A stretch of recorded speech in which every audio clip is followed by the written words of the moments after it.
Two quick observations coming off a long campaign trail. There is a tremendous amount of curiosity all across the state. Surprising to me as I traveled over the last 2 years. A tremendous amount of curiosity about the Cuban exile community and a tremendous amount of curiosity about U.S. policy towards Cuba. These are the two things that I learned. There's a tremendous amount of curiosity about the Cuban exile community. Because how could this community, after 52 years, it's going to be 52 years here in about 10 days, still be so committed to this cause? I mean, if you do the math, most of the people who are now fighting on behalf of this issue, on behalf of the United States having its right policy towards Cuba, were children. Some weren't even born when this came about in 1959. Why are you still so committed to this cause is the question that people often ask. Didn't you come to this country and become successful in business and politics and the arts? Aren't you fully ingrained in America? How come you haven't moved on? That's a relic of the Cold War, which some people will ask. I think people don't say that in an ill-intentioned way, but there's a legitimate curiosity about this community. What I try to explain is that for this community, this was not just about a change in government. This was literally about the loss of your country, your culture, your families, everything you understood to be. There were people, I think it's hard for some of us, who are my age or younger to remember that their parents and grandparents once had dreams. That people used to be young before they were your parents and grandparents. They had the same things that young people have now. They had dreams, they had aspirations, they had hopes. They had things they wanted to do. Do you know the story, how many millions of people that became impossible for? Not because they did something wrong, but because literally, at the blink of an eye, in one tragic turn of history, all of that was wiped away. And people who were on their way to becoming doctors found themselves washing dishes at the Fontainebleau Hotel. People who were working, maybe were engineers or lawyers, found themselves cleaning yards in Miami. Now that's honorable work, and they are grateful, with tremendous gratitude for being able to come to this country and give their children and grandchildren opportunities they didn't have. But that is a truly impactful and traumatic event. That was not the result of a change in political system or government. It was literally the result of losing your country in a way that few nations on earth have ever lost. And that carries on. That's a true legacy that many of us have inherited from our parents and grandparents. You try to explain that to people, and I think they understand a little bit better. Not just why this community has been so successful, but why it loves this country so much, and why it is so committed to ensuring that Cuba will one day once again be free. The second thing that people are curious about is U.S. policy towards Cuba. Why are we still... the question I most often get is, when is American policy towards Cuba going to change? And my answer is, well, when is Cuban policy going to change? How come that question's never asked? How come nobody ever asks, when is Cuba going to change? When are people in Cuba going to one day decide, you know what, I'm going to open up a newspaper and say whatever I'm going to say? When is that going to happen?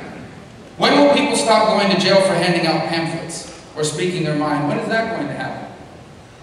When can you run for office? Like legitimately run for office in a real election? When is that going to happen? Of course, when you say this to people, it gets them thinking. Then they say, yeah, but the rest of the world is doing it. Italy, France, Spain, Canada. And I have to remind them something you and I know very well. The United States is not the rest of the world. We are the single greatest society in all the history of mankind. Every other society claims to believe some of the things we believe. But none has ever fought for them the way we have. There is no nation on earth like this. There's never been a country like the United States. And if there is not a country on earth willing to fight, willing to stand for these principles that we have written into our own Declaration of Independence and in our Constitution, then what country in the world is going to? We are still the last hope of much of the world. I had a question once from a French journalist who asked me, what do you say to the people in France? They get offended when you say America is the best country in the world. I said, they shouldn't. The most successful French people in the world live in America.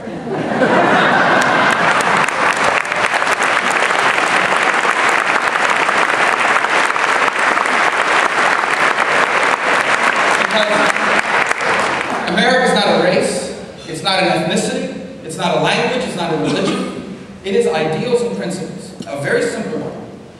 You and I were born with certain rights that come from God, and there isn't a country, a government, a leader, a law, a court, not a single authority on the earth that can deny you those God-given rights.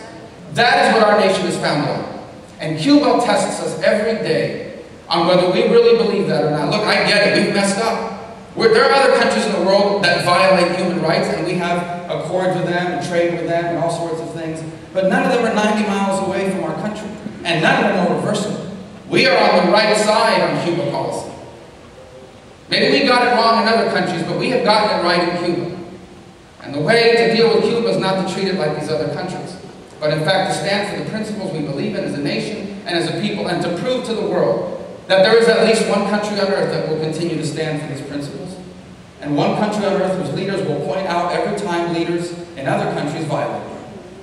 And let me tell you, there's only been, I don't know of any precedent in American politics where a community has been able to organize and influence the foreign policy of a nation the way the Cuban exile community has done, the way organizations like this have done, particularly the way this organization has done the last 4 to 6 years.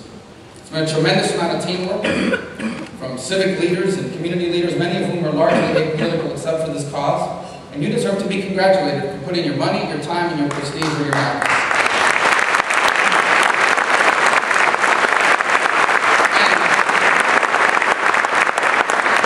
We are fortunate to have elected leaders who have been willing to go to Washington and make this the mission and the cause of their service. None more so than Lincoln Diaz-Balart, someone that I worked for as a volunteer in 1992 when he was running